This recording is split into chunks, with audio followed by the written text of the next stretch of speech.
Here's a quick video on how to replace the battery in this Cadillac key fob. There's kind of two different styles here. One of these will have a button right here. If your fob has that button, I've linked the video right here. If it doesn't, this video is right for you.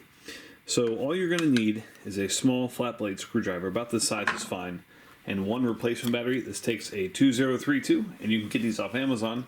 I've put a link below in the description that will take you straight there. So on this side, there's a very small hole right here, and you want to stick your screwdriver in there and gently twist. These fobs are notorious for being frail and breaking extremely easy.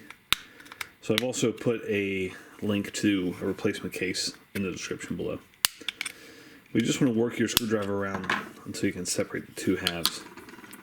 Once you have that separated, put your screwdriver here, pry out the dead battery.